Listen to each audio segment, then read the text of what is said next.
Good afternoon, everyone. This is Nancy Connor with Novoba. It's my pleasure to welcome you today. Thank you all for being on time. And we're going to hear from Jason Tremue. He is with Meta, formerly known as Facebook. He's going to talk with us today about doing business with their company and a couple of other exciting developments, I'm sure, that he wants to share. I'm going to ask Jason to unmute and share his screen so that we can see his presentation. We are ready to start whenever you are, Jason. Great, thanks so much, Nancy. Can you hear me okay? Hopefully get a thumbs up. I think so, yeah. Okay, I hear you. Great. Well, thank you so much. We are proud to be members of Novoba, and I want to thank all of you for joining today to learn more about how to do business with Meta and about a special program we have that we are doing in partnership with Novoba around capital. So I'm going to work on sharing my screen. Let's see what happens. I'm looking at about 18 different monitors in front of me right now. So let's try this. Just choose one. You'll tell me which one I'm going to show here. Let's see. I want to show. That's not going to work. Let's see here. Haha. Let's try this. That's looking Hopefully, good. Is that looking good? You see global supplier diversity, Novoba? Yep. Okay, fantastic. Otherwise, you'd be looking at my emails and you'd just get anxiety looking at the number of unread emails that I have in my box. But again, as Nancy said, my name is Jason. I am the Director of Global Supplier Diversity at Meta. I have been at Meta for a little over 6 years. So I joined the company when it was known as Facebook. And I start by telling a little bit about myself, just so you have a sense of who I am and about why I do this work. I am originally from Chicago, Illinois, but I'm in California now by way of East Africa, Washington, D.C., and now the Bay Area, the San Francisco Bay Area. And I've had the privilege of spending all of that time, most of that time, at least professionally, even starting in college, talking to individuals like the ones I'm talking to today, entrepreneurs who are solving important problems in the world and trying to help them connect to opportunity. And that opportunity has ranged from, in my early years, right out of college in East Africa, helping them connect to capital that allowed them to fund and grow their businesses, to then moving back to the US and beginning to focus more on contracts and the revenue side of the business and helping entrepreneurs connect to opportunities as diverse owned companies. And so it is really exciting for me to have the chance to talk to you. I consider this, really my inspiration is learning about your companies, learning about the problems you're solving, learning about the businesses you run, the employees you hire, the impact that you have in your community, and trying to find ways to amplify, to extend, to further bring about the kind of impact that we want to see in the world. So with that, I'm going to go through a few slides. I'm assuming we're going to have some time for Q&A at the end, so I will try to be brief. And just want to say at the top, I really welcome your questions. But I'm going to start talking about our values and kind of how we approach this work at Meta. And I think that's important because it's important to who we are as a company. For those of you that have been around, in and around this industry of supplier diversity, you'll know that the history is pretty clear, that this was something meant to address some very systemic and historic and persistent inequities in our society. But then, in my view, has become something more stagnant, as it really was around, okay, how do we check a box? How do we fulfill a government contract? And I know that none of you get into the businesses you get into because you want to be the box that gets checked. You want to be the means by which someone else gets to accomplish their mission. You're running companies that are solving important problems in the world. And so when I had the opportunity to join this work at Meta, it was important to me that I was joining a company where the values were aligned with what I believe fundamentally supplier diversity is about. And that's about creating more and more equitable economic opportunity so that we can see impact in your business, we can see impact in the communities that you touch and that you represent. And as veteran-owned companies, the service that you've already demonstrated in our freedom, which I just want to acknowledge and be grateful for. Now you bring all of that skill and that commitment to mission to your companies, and we want to be a part of that too. And so we start with this slide to give you a sense of our mission.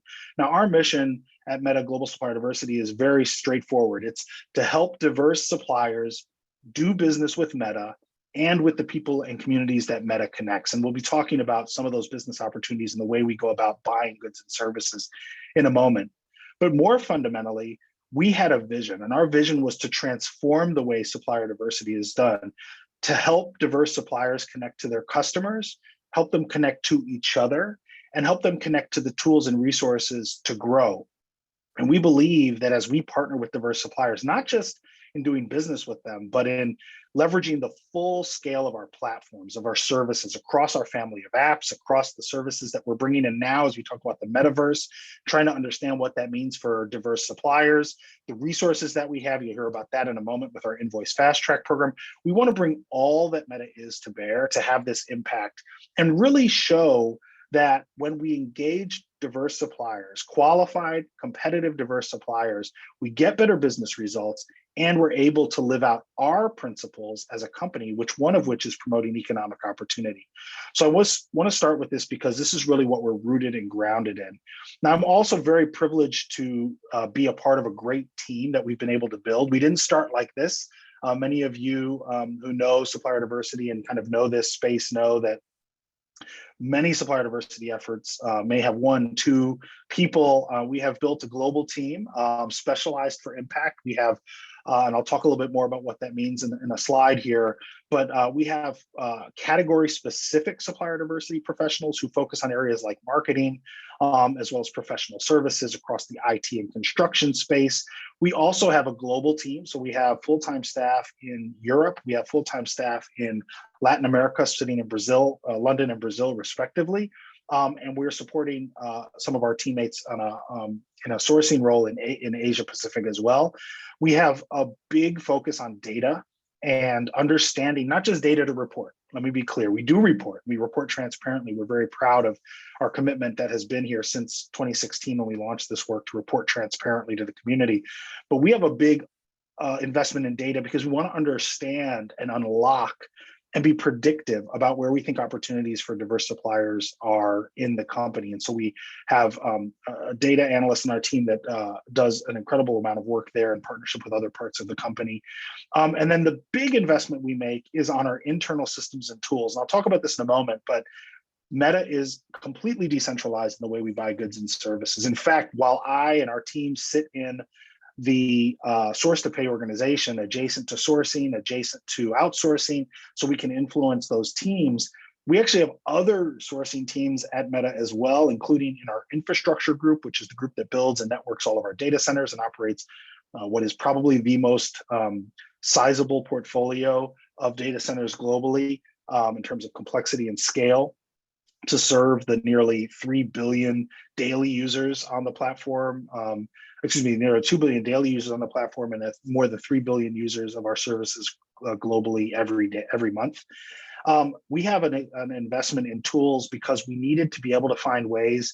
I don't care if this team was 50 people, we still would be too small to support the entire needs of the company. And so we've invested a lot in tools to help diverse suppliers get surfaced, get connected to, get engaged, get reviewed, and ultimately grow within Meta through tools that we have invested in. So we have a team dedicated there. So just wanted to give you a sense of the breadth of our team, but also the specialties. We have, as I mentioned, we have sourcing specialties, but I want to be clear about that. These are sourcing professionals who have been in industry, in some cases for a decade more, again, sourcing very specific categories. So we wanted to bring some of that subject matter expertise directly to our team. Let me walk you through a little bit of our history, just to give you a sense of our kind of key milestones, and then talk next about some of the evolution we've made over time. So when you look at our history, I joined the company in 2016, and our remit was to launch Meta's first ever, then Facebook's first ever supplier diversity program. There were 2 of us, and we launched that effort in the fall of 2016. And then in 2017 really was our first full year of our program. And so again, as I mentioned earlier, very committed to transparency. I have links at the end. You can go on our site, see our performance as it relates to diverse supplier spend broken down by diversity type. And I'll talk about that in a moment. We published our first kind of report to the community on that first year, where our spend across the company from a diverse supplier perspective was just a little over $230 million. And in a moment, I'll share where we are today. In 2020, kind of a milestone year, we launched our dedicated internal search tool for diverse suppliers. I'll tell you a little bit more about that in a minute. We also made we made a public commitment to spend, starting in 2021, and at least $1 billion annually with certified diverse suppliers, including of which was $100 million with Black-owned businesses. And as you are probably certainly well aware, in 2020, with all that was going on, many companies, including ours, made these types of commitments. And also in 2020, as I mentioned, we've always wanted to bring our community together, our diverse supplier community together. We hosted our inaugural Diverse Supplier Summit. Of course, because of the pandemic, that was virtual. And we'll be hosting that summit again this year virtually, in part because of its global scale. It has expanded because we launched in 2020 as well, the beginnings of our global program. Then in 2021, we really began more in earnest, our tier 2 reporting. We have lots of opportunities at the subcontracted or subcontractor level.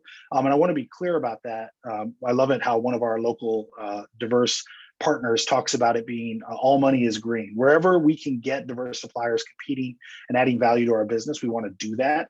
But we started really focused on those direct opportunities because we wanted to establish the narrative firmly, which we did. Diverse suppliers can compete on any projects within the company at that direct level. They may not always go balance sheet to balance sheet with their competitors, but we always are looking for project competitive suppliers. If the project is scoped and the supplier has the qualifications and the demonstrated track record, we want them in the mix competing for that. And we wanted that to be directly established with those suppliers. So having done that, we now felt it was important to expand that opportunity scope to include the tier 2, and there'll be more coming about that later this year. And then in 2021, I'm proud to say that we did achieve that commitment that we made as a public commitment, having a little over $1.2 billion in diverse supplier spend, with over $300 million with Black-owned businesses. Now, I'm going to be very clear and transparent. We are not where we want to be with our spend with veteran-owned firms. And so that is an opportunity, and part of the reason that we have engaged and joined Novoba is to meet your companies and better understand your capabilities in order that we can benefit from the skill sets and talents that your business provides. So I'm just going to be upfront about that. And that's something we have taken as a challenge to ourselves, though we see some promising opportunities there. So let me tell you a little bit about our evolution and then get into a little bit about how to do business with us. So when we first launched, I think, and I say this hopefully without, for better or for worse, we were a reasonably well household name, Facebook. And so we were never in this to kind of establish or burnish our brand reputation.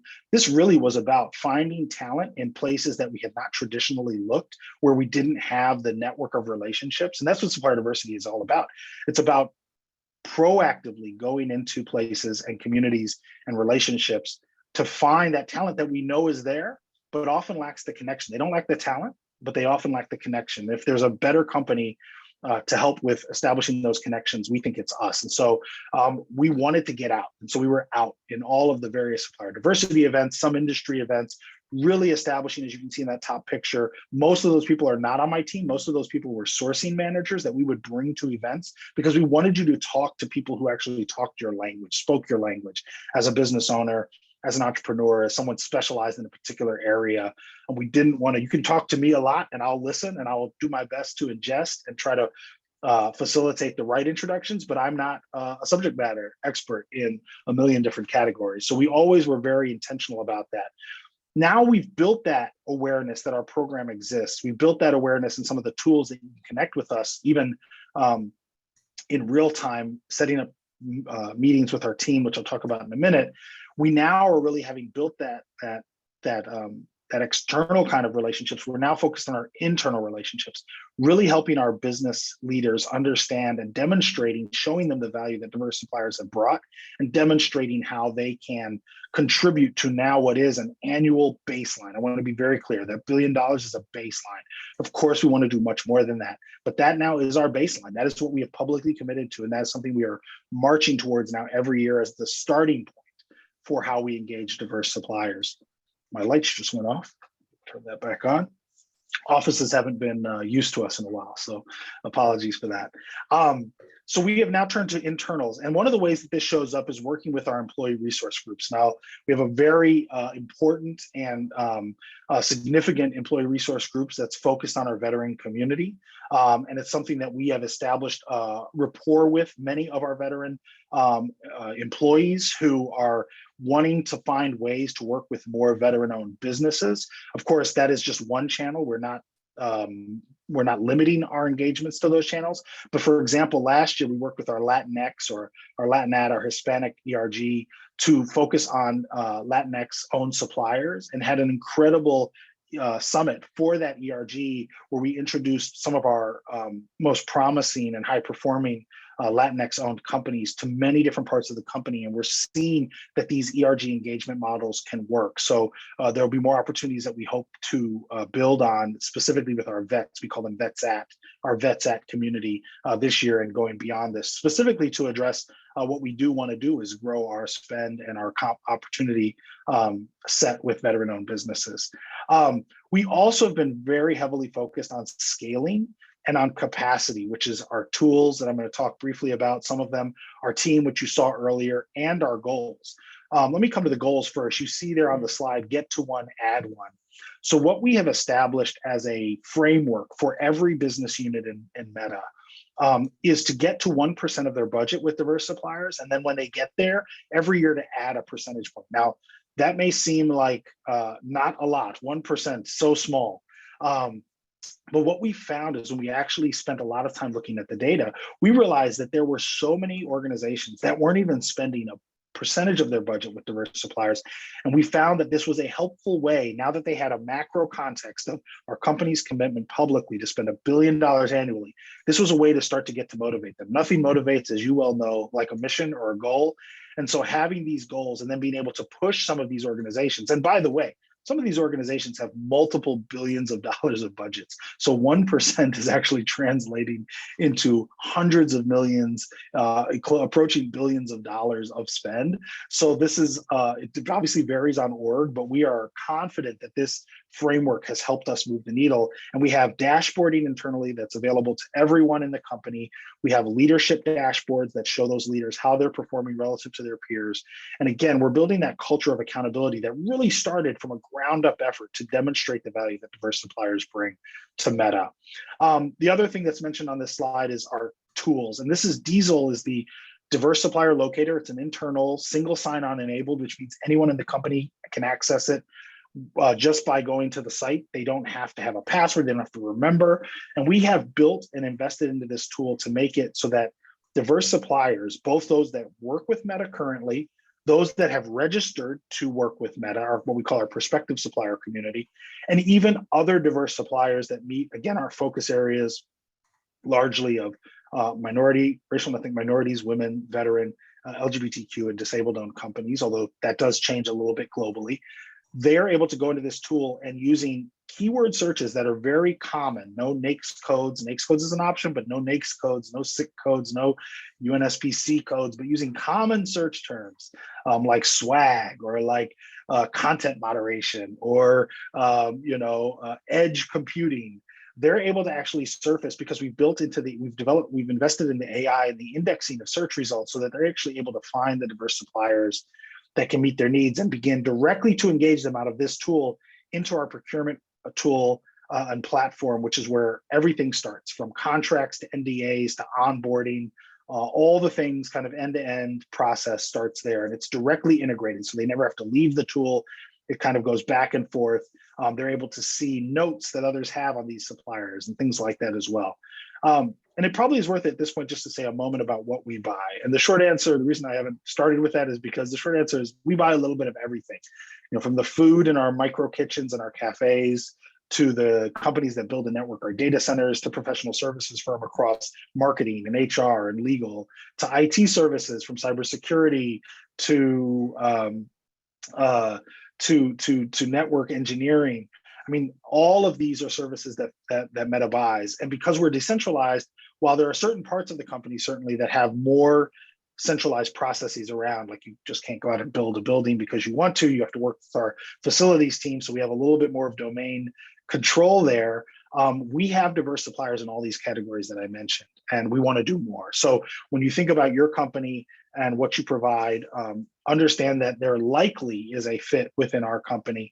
That doesn't mean that you will get business, but it does mean that the good or service that you're in, the competitive landscape that you're in, we likely do buy it. And what we want to do is understand better how you deliver your services, how you provide your goods, so that we can assess the fit for opportunities. Well, you might say, okay, well, how do we go about that? I'm going to skip this next slide quickly because I don't think, for time's sake, I want to make sure we get to some Q&A. So how do we do that? How do we create those connection opportunities? Well, I mentioned Diesel, our diverse supplier locator, dedicated search tool, only diverse suppliers in it, but it's easily accessible and widely utilized. We have about 500 monthly active users, so not quite as big as Meta, Facebook platform or Instagram, but we have 500 monthly active users, which are using this tool to identify prospective diverse suppliers that they could be working with. Any diverse supplier who is part of the Meta diverse supplier community, meaning they've done business with Meta, is invited to join our diverse supplier community. Again, this is restricted to suppliers who have done business with us, but we are encouraging a lot of cross connections there. We also often use that community group, which is closed, to be able to communicate things that are happening within the company that the community should be aware of. So a great way to build connection both across diverse suppliers, but also with us. We also host events. Like I said, we had our first ever virtual summit, which you can still see on our platform. And I'll come back to that in a moment. You can actually go on Facebook and to our page, and you can watch that event. We were very fortunate to have some of our leaders participate. See Cheryl Sandberg there. We also had some incredible diverse entrepreneurs, and of course, Irvin Magic Johnson was a part of that as well. So again, we want to bring our community together to network, to educate, to uplift. And then finally, I mentioned these supplier spotlights. These are ways you can book directly within some category restrictions this year. As we fine tune this program, we've now had it for 2 years. We've had hundreds of diverse supplier spotlight meetings, but these are meetings you can book directly through our Facebook page. You'll find at the top of the page, a book now. We'll have available calendar slots that you can choose. Again, the program has shifted this year. In particular, we're focusing on some certain categories, in particular in marketing, but a few others as well. But that is a direct way for you to take ownership of the opportunity to meet with our team. And what we try to do in those meetings is understand better your capabilities. They're structured meetings so that we can have a quick sense of who you are, and then we can start to understand where best to connect you. And that's typically our process. We want to understand what you do, how you do it, why you do it. Values, again, are important to us. We want to understand who you've done it for, and we want to get a sense of that. And then we want to basically try to get out of the way. We want to facilitate the introductions. If we're not the subject matter expertise, for example, if you meet me at an event, I don't know your space very well, I'll try to find a sourcing colleague who has expertise in that area to vet. They often are the liaison between us and the business, but we also have relationships directly with the business. And in some cases where you're able to make those connections happen directly, because again, we want this to be a quick way to understand if there's an opportunity at Meta for your company or not. We don't want to waste your time and drag on longer than we need to. We don't want you to waste our time if we don't feel that there's not an opportunity. If we feel there's not an opportunity, we don't want to tie up our people meeting you only to say that. So if we can assess that, we'll tell you that too. We try to be very transparent. So we'll talk more, I guess, in the questions. There's other things that I'm sure we can say, but I want to kind of close out with a new program, relatively new now. It's about 6 months old, that we have partnered with Novoba to launch, and that's our Meta Invoice Fast Track program. And normally on these types of calls, I would love to see a show of hands, but I can't see you at the moment, so I don't know how many have heard of this, but we are very excited to be able to bring this. And let me just give you a quick origin story. So as the pandemic was unfolding and we understood not only the health challenges that it was creating, but the economic challenges, I, of course, was talking to many of our diverse suppliers, and they were saying, we've lost revenue. In fact, in about an hour, I'm going to be having a conversation with one of those businesses. I'd encourage you to tune in if you'd like. It's as part of National Small Business Week. and Score. We're going to be doing a conversation with a diverse supplier who lost almost all their revenue overnight. They were a wholesaler to offices like ours, and our offices closed down. And so all of a sudden they had no revenue. And among other pivots that they made, of course, they pivoted to direct to consumer. But one of the things we were talking to them, they said, we still do have some customers, but the problem now that was already a problem, but it's been exacerbated, is they take a really long time to pay. And what we know to be true is that on any given day, US small and medium businesses are owed $3.1 trillion by their customers. And this type of financing has only this financing gap, this trade credit gap has only widened over the last 10 years. The 1,000 largest US companies have increased the time they take to pay their suppliers to over 2 months. So it's up 30%. And that's clearly going the wrong way. There's no reason when you've done the work and you're owed the money that you shouldn't be paid. And so that at Meta, all of our diverse suppliers get standard net 7 terms, not early discounting, not anything like that. Standard net 7 terms. It's systematically built into our systems. But we thought we could do more. And so we said, well, we have a strong balance sheet. Can we help in this way? And so we partnered with 2 incredible companies, Supplier Success and Crowds. Supplier Success is a minority-owned firm. Crowds is a small business whose co-founder is a military veteran. And they are providing this platform that we call the Meta Invoice Fast Track Program, where we are buying any Novoba certified firm's invoices, your unpaid invoices, with any customer for 1% of the invoice value. That 1% goes directly to Crowds and Supplier Success. Meta is making no money off of this. And we committed back in September $100 million to buy the invoices of diverse suppliers who were certified by 7 community partners, including Novoba. And you can do this today. And I'll make sure we include the links in the chat, maybe after during the Q&A. But you can sell us your unpaid invoices. And what happens is you register on the Crowd site, you're validated by Novoba to make sure that you're actually currently certified with them. Once you've registered and have been validated, you can sell your invoices. And those invoices generally are, if you have investment grade customers, kind of,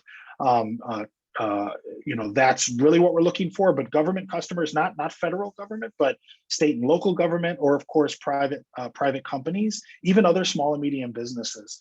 We will evaluate those invoices. We validate that they're actually legitimate invoices. You sell them to us, you get paid next day or within a matter of 1 or 2 business days. 99% of the value of the invoice. And then in 30, 60, 90 days, whatever it is down the road that invoice is actually going to be paid, we'll collect it directly from your customer and we'll recycle those funds. And you can do this on repeat. We have some limits on total amount of invoices you could be exposed at any one time. But essentially, what we're trying to do is stand in the gap, what we know to be a major problem for businesses, small and medium businesses, is that it takes them too long to get paid. And we hope that this program, and we have seen this program, help Novoba certified firms manage their cash flows, invest in opportunities that they otherwise wouldn't have because they didn't feel confident that if they got it, they'd be able to float what they would need on a capital requirement to accomplish the task. And this has helped them, give them that confidence. So again, I can talk more about it in the question. But the last thing I'll just say about this is, we hope that this actually can become a movement, what we're calling a movement to net now. Really this issue that businesses like yours should not have to wait to be paid when you've completed the requirements of your contract and you're eligible for those payments.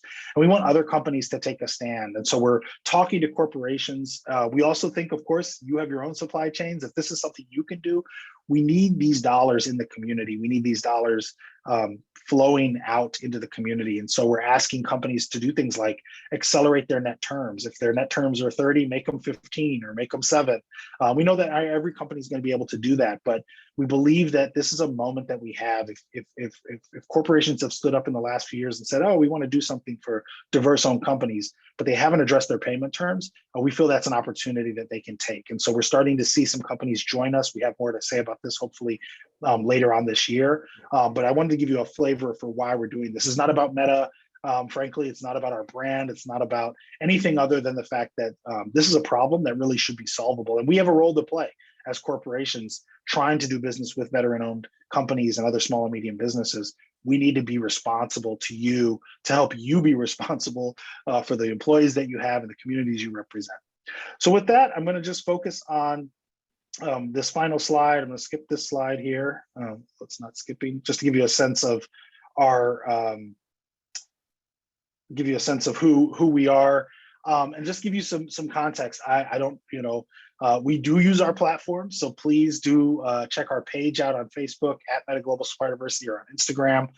You can message us directly through those platforms. So if you need to get in touch with our team, we have our information listed there, including my email. But as I shared at the beginning, my email is scary. And so if you're not hearing back, if you send it either to our Supplier Diversity email, it gets triaged through that global team you saw earlier, or if you message us directly through our page, that's something that a number of people on my team see as well. And so we can follow up with you there. With that, I just want to thank Navoba. Thank you, Nancy, for the opportunity to be a part of this meeting. I'm going to stop sharing my screen so I can actually see all of you, and I'd be happy to take any questions that you have. Awesome. Thank you very much, Jason. This was really fantastic for our audience to hear. And thank you, Meta, for leading the way, really, when it comes to, solving the problem of cash flow and payment terms. I'm sure that was music to everyone's ears when they heard that your payment terms for diverse suppliers is net 7 days, and you're advocating for even fewer days than that. So between what you are doing yourself and what you're doing with the Invoice Fast Track program, seriously, best practices, which I'm delighted to hear more about. I also heard another key thing that all of our audience needs to pay attention to, and that is your Supplier Spotlight appointment program. So if you didn't see that earlier in the presentation, make sure that you check out the Supplier Spotlight feature on the Meta Facebook page, because you have an opportunity to schedule your own supplier sort of introduction to the decision makers or the commodity folks there at Meta. So everyone, all of our participants today, I'm sure will be taking a look at that and scheduling. So now let's open up for some questions from our audience. What questions do you all have for Jason? And I see Teresa's got her hand up, so I'll start with Teresa. I think you have to come off mute, Teresa. You might be on mute. Can't hear you. Thank you for taking my question. I don't know how to make the hand go down now that I've got it up. My firm does cybersecurity audits and training. That's what we do. And I don't know if, and I'm sorry for being ignorant, do you have one single campus in the Bay Area, or are you globally represented in different continents? Yeah, never. Don't worry about any question. Is a good question, and because it helps build knowledge. We are globally distributed. We have over 70,000 employees globally. Just to give you some sense of scale, when I started at the company 6 years ago, we had about 17,000 employees. We are on pace to hire more employees this year alone than worked at the company when I started there 6 years ago. So we're an 18-year-old company. We have offices all over the world. Our global headquarters is here in the San Francisco Bay Area, specifically in Menlo Park, although now even in the San Francisco Bay Area, we've expanded to multiple campuses. Teresa, I don't know if are you in the Bay? I'm actually in Anchorage. In Anchorage, okay. I don't believe we actually have, that's one state I don't believe we actually have an office in, but we are in the Bay Area. We have multiple offices throughout the San Francisco Bay Area. And then, of course, other big hubs for us, just to give folks a sense of this, in the US, Austin, Texas, New York, Seattle, Chicago are major offices for us in terms of growth. And then from a data center perspective, and I mentioned data centers earlier, and if some of you are in that kind of space, we are on a tear of data centers globally. So we have data centers all over the world, but we are rapidly growing our footprint in the US. And all of our data centers, we actually have a data center page. On our URL has not changed. It's still it's still facebook.com Eventually, I think at some point it'll be Meta, but you can look up all our data centers, and all of them also have a Facebook page. Often, the reason I say that is because that's often where they list who the general contractor is for the construction, and who some of the primes are for the construction across a whole bunch of different packages. So, Teresa, I hope I answered your question. It is. And follow-on question: is your official language English, or do you have different local languages depending on where the global campus is? Yeah, I mean, our business language in that sense is English, but we cover. I would be incorrect if I told you how many, but obviously because our products cover and serve a global community, we do business in those languages as well, as much as possible, especially where that's a requirement really for doing business in that country. Okay, thank you for answering. I'll look forward to doing a supplier spotlight with you sometime. Great, sounds great. Other questions? Oh, let me, I got a question from Trevor, and then I'll see if anyone else has a question in the chat. When you speak of data centers and working with them to support Meta, should we still go through the diversity team? So what we always say to the answer to this question is every Meta employee is a buyer. And that is a literal statement. Obviously, it depends on the commodity and the thing that's being bought. But if you know or connect with Meta employees wherever they are, have that conversation with them. What we try to do in the supplier diversity team is to be able to support you in facilitating the right conversation with the right stakeholder at the right time. So we may have insight on a particular scope or commodity or project that would hopefully help you in facilitating those conversations, but it's not our job. You don't have to go through us. We're not the decision makers of those commodities and in those businesses. We have a very close working relationship with the infra organization. They're one of the more substantial teams at Meta in terms of, like I said, they have their own sourcing organization that's independent of the sourcing organization I sit in. But we have strong commitments in their leadership to supplier diversity. And so we can help hopefully facilitate the right connection. But we always welcome, what I don't particularly find so helpful is if you don't have a relationship with a Meta employee and you find them on LinkedIn, you see they work at a data center, is cold calling them. Not because that's not a strategy for trying to do business development, but honestly, it's just, we might be able to help you have the right conversation, like I said, at the right time with the right partner. So we encourage you to connect to us. Now, I forgot to mention one thing Nancy mentioned about the supplier spotlights, which is correct. But the other thing that we have done is, yes, we have a portal where, like most companies, where you can register your business, your capabilities. What I think is one of our distinctives is that portal feeds directly the buying platform at Meta. In other words, when we do these buying searches in our platform internally, it is pulling in. Now it's identifying that the supplier is not onboarded, that they're prospective, so they don't have any track record of history with us, but it's using some of the fields you put in that registration portal to smart search you and smart surface you internally. So again, that's not a guarantee just because you register with us, but it's not a heavy lift. We don't ask you for a lot of information. We try to ask you for the right information so we can actually use the tools that we have. But again, it's just another way dealing with a large, totally distributed, decentralized organization and company that we can find the ways to get your company surfaced for the people that are looking for it. Other questions? You can feel free to put them in the chat if you want, or obviously just shout them out or raise your hand or whatever you're comfortable with.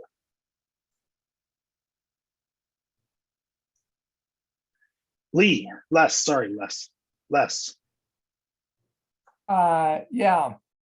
Jason, this one's gonna be a surprise to you. You probably never heard anything about it. We're starting a new service. We're working with emotional freedom technique. Now, emotional freedom technique has been proven for 20 years. There's over 100 clinical trials. It's validated by the American Medical, American Psychological, professional sports, Red Sox, Titans, Olympics, veterans are using it, but we're bringing it to companies. What it does is allow the maximum, a person's body and brain basically be maximized by working with their own emotions. We teach them how. And it reduces their stress, immediately reduces the cortisol level, allows their body to maximize. We have clinical trials showing it reduces diabetes. It also helps with procrastination, perfectionism, and concern about self-abilities. And so we do it virtually, and we also do it in person. And so first off, Facebook being innovative, I thought it'd be a good idea to bring this up and see how we might get in contact. And I'm a practitioner in it. And again, we have all the blue ribbons. We can show you everything that's needed.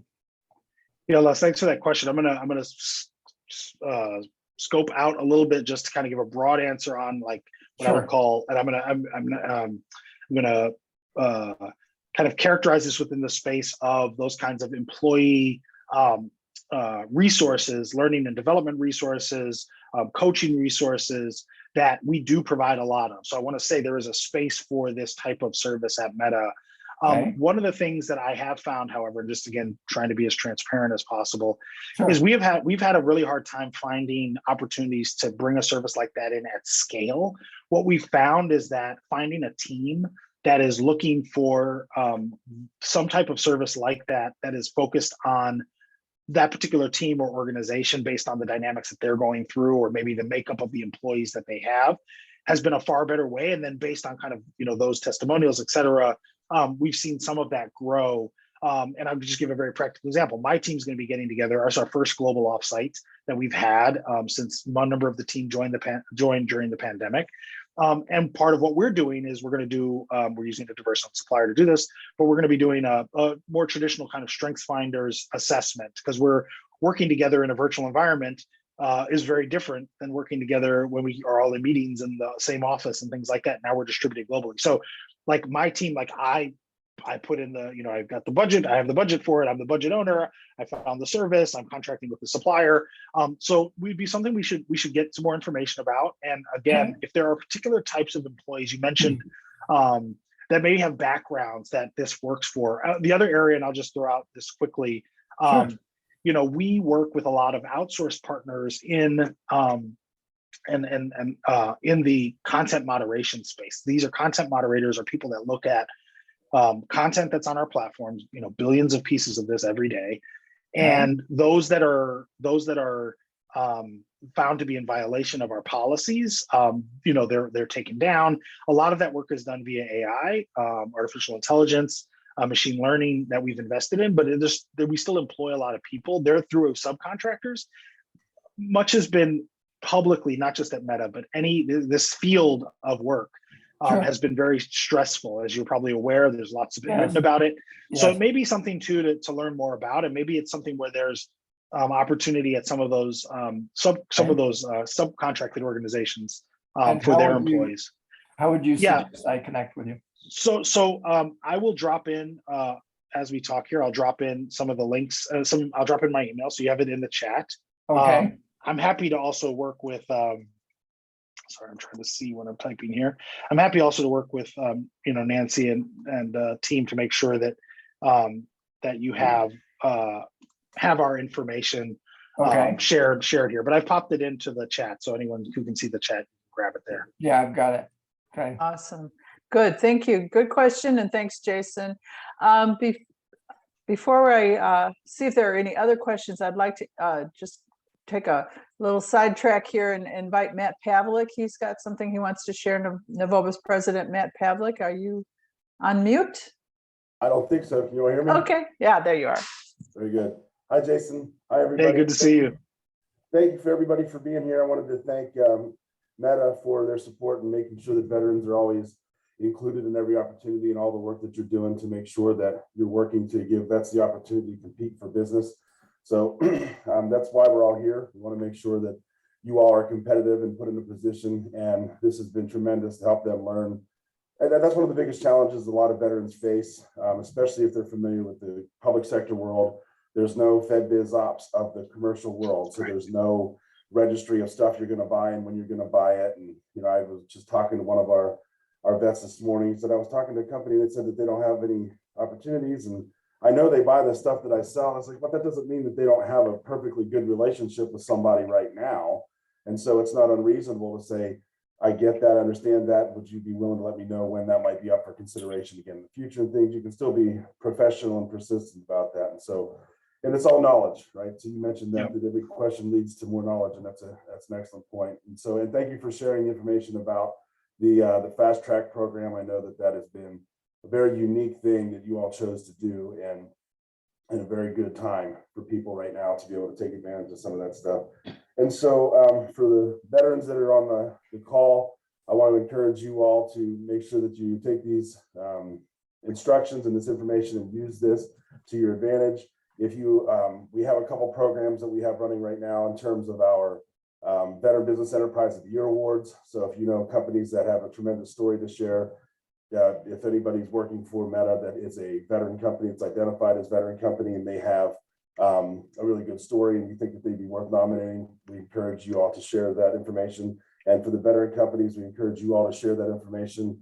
We also have our best corporations for Better Business Enterprises. So if you're working with a corporate partner and as a supplier to them, and you've had a very positive experience, you want to nominate that corporate customer for our Best Corporations Awards, we'd love to be able to have them nominate their firms as well. And we'll share that information for both of those surveys to be completed for that nomination. So once again, it's just a way we can recognize the veterans that are being successful at landing business, and then the corporations that are being successful at incorporating veterans. I know that last week we had trainings for our BBE database for both the corporate side and for the BBE side. So for the veterans that are on here, if you don't have your profile built out, you need to do that as soon as you can and keep it updated and fresh, because that is a way that corporations are searching for your company and could potentially meet you there and see your business listed in an exclusive database of certified businesses. And so every opportunity you have to put your best foot forward in front of your customers, you need to do that. It shouldn't be anything unique that you don't have as part of your capabilities and your value proposition on your own site and things like that, but just make sure it's there inside of your profile in the Novova database, and so you can be found that way as well. So and this session is going to be recorded. I know I had a little trouble getting in, and I think Bob Nicholas, he joined us, but he had trouble getting in too. So I think there may have been some folks that wanted to attend that didn't. So we're going to make sure that we send the recording out for the video for everybody. So in case there were folks that didn't get a chance to join us, that'll be shared as well on our YouTube channel, also through the Novova website. So just letting you know that that'll be out there, and we'll get the link out to that sometime by the end of this week. And thanks again, Jason. Thanks again for everything that you're doing. Really appreciate your dedication to making sure vets are given the chance to compete. Thank you. Thank you for having me today and for meeting some of you, and would encourage you to stay in touch. I've put a bunch of links in the chat, but maybe those can also be, feel free, Nancy, Matt, to add those to the YouTube channel, those links when you put that up as well. And happy to, again, stay engaged, learn more about your companies and participate in the Novova community. So thanks again for having me today. Thank you. One last chance. Does anyone have any other questions before we sign off? Make sure you do look at the chat and take down copy those links that Jason has posted. Anybody else have any questions? If not, we thank you all for your participation. Jason, thank you once again for your time, and we'll see you all next time. Okay, take care, everybody. Thank you. Thank you. Bye-bye.